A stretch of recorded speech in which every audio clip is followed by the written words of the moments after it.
Hurricane Hellene has finally made its way past Florida. It's up in Georgia and the Carolinas right now. And the news is nothing but downed trees, tore up houses, boats in people's yards. Nobody is talking about the actual important thing to Floridians who have been affected by this storm.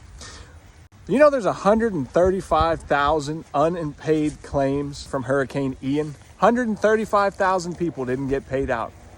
Do you know how many got paid out that were underpaid? About 80% of them. Some people got checks for $100 or for $500.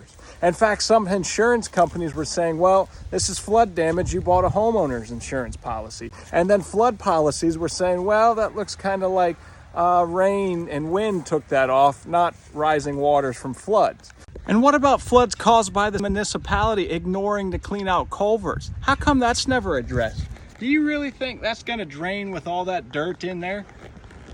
How come the municipalities aren't being held for your flood damage on your homeowner's policy, especially if you're in an area that's never flooded before? And Floridians are left to just navigate this obstacle by themselves. What do you do with the insurance crisis that is taking place in Florida? The local officials don't care. State officials don't care either. And our governor is pretending like the problem doesn't exist. Meanwhile, insurance companies are making bank. They may say things to you like, we know a thing or two because we've seen a thing or two. But actually what that boils down to is they know how to make sure you don't get your claim processed, paid in fully, or your house replaced. We the people must stick together. We must demand that we don't want to see storm debris on our TV.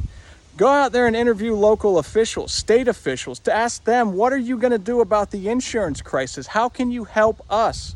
How can you help us get paid back for what has happened? Some people had flood insurance, and the flood insurance said, no, we're not going to cover that. The insurance commissioner of the state of Florida, he's just a lifelong bureaucrat. He's been a bureaucrat for about 10, 20 years now.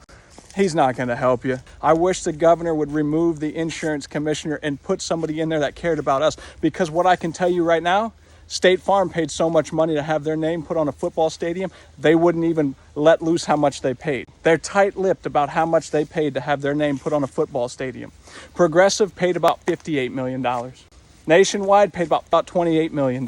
They have the money to name football stadiums, but they don't have the money to help us Floridians. And that's a problem right there because shareholders are getting paid out, but policyholders aren't. It's about time we change that. I'm Matt the Welder. God bless America. And I really miss Rodney Dangerfield.